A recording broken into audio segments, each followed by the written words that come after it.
Hello and welcome to the Cameo Show. I'm your host Cameo, and if you're watching the video, I am literally coming to you from the back of my car. So if you're in your car, it's from my car to yours.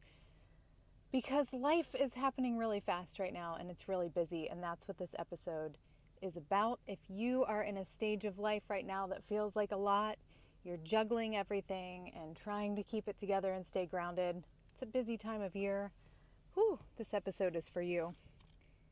It's for me too. And maybe it isn't for you if you don't feel that way, but it's definitely for someone that you know, because someone you know and love does feel that way. Right now, I am in the middle of a book launch campaign. Many of you know that. I'm also a mom of 2 teenagers. The school year is wrapping up, award ceremonies. Right now, I'm at a graduation ceremony, actually, as I record this. People are traveling. I'm planning vacation traveling. Oh yeah, then there's work and housework and all my relationships. And I'm definitely not complaining. I'm just simply stating that, like you, I have a lot going on, and sometimes it feels like, gosh, I'm running a marathon. And I just finished a marathon. And when I finish this marathon, there's another marathon waiting on me. And it's quite exhausting.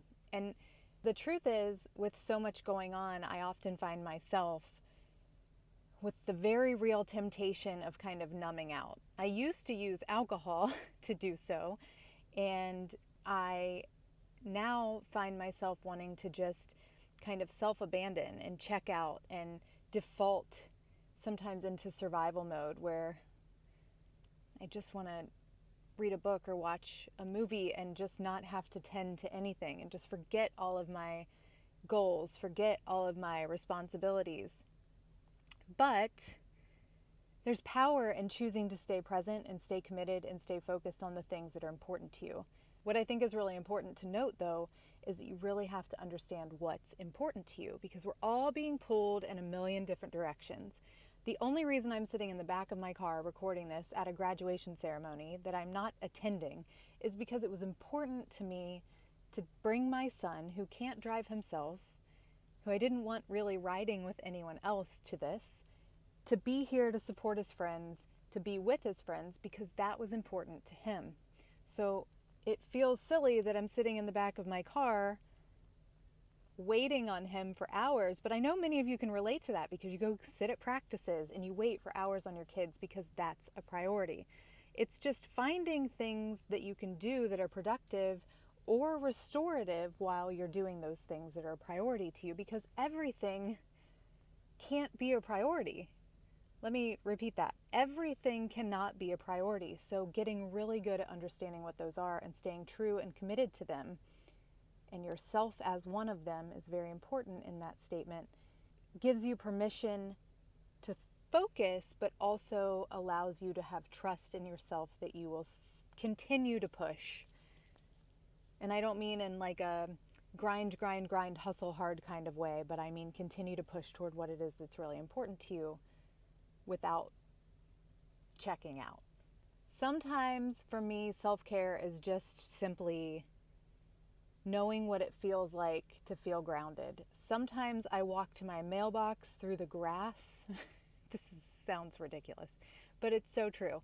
I walk to my mailbox through the grass in my yard instead of down the driveway, barefoot, when the sunlight's shining on me, and I look at my trees and my plants and I listen to the birds, and I take my good old time walking to the mailbox, breathing in the fresh air, getting my mail that's usually always junk, being frustrated that there's never anything exciting in the mailbox, and then walking back up the grass, not the driveway, but walking back up to the front door in the grass.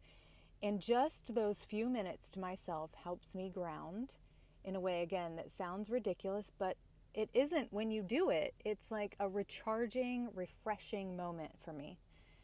Self-care and recharging isn't what you see on Instagram. It's literally less glam. It's more about getting connected to yourself. Sometimes it's boundaries, sometimes it's sleep, sometimes it's movement, sometimes it's saying no. Commit to yourself that you know what your form of self-care looks like, and that you're not trying to performative self-care yourself by comparing what you see everyone else doing as quote-unquote self-care. I'll leave you with this. You can be tired and still show up. I'm tired. I'm really tired, guys. But I'm committed to the things that are important to me. I'm overwhelmed, but I still move with intention. So make note of one way that you'll show up for yourself today, even if it's messy, even if you're exhausted, even if you don't want to. I told Greg this morning, my husband, that I just wanted to get in bed, basically in the fetal position, and cry and just do nothing all day, because that's the mood I woke up in this emotional state of overwhelm. But I couldn't. I have things that are important to me that I needed to do, like work, like be there for my family. And so that's not, overworking myself. It's not dismissing my needs, but it's allowing myself to take those moments. I started with yoga this morning. I needed to stretch and breathe before I dove into the other things. And those 15 minutes for myself were important to me and allowed me to move forward in my day with intention. So I give you those examples in real time of me doing this because I want you to remember that it's important to do these things, to continue to show up for yourself, but also respect yourself. So think of that one way you'll show up for yourself, even when you're exhausted, overwhelmed, when it's messy, when you don't want to, when you just want to go get in bed, because you can do it. You can find harmony between caring for yourself and still staying committed to your priorities and committed to the things that are important to you. Even when they feel like marathons, you can. Thank you, as always, for being here, even in the middle of your own chaos, likely, and joining me in the middle of mine. That's why we're here. That's why this podcast exists. There's new episodes every Wednesday so that we can meet each other where we are, feel seen, feel normal, feel supported, feel loved from each other and from ourselves. And I hope you'll join us again.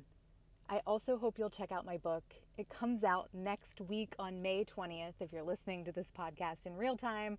And if you're listening months later, it came out on May 20th, 2025. It's called The Reset Button, and it's available on Amazon in all forms. And I do hope you'll check it out because I know there's a lot of things in there that are meaningful and helpful to each and every one of you, because I'm sharing my stories to help you move through yours. Until next time.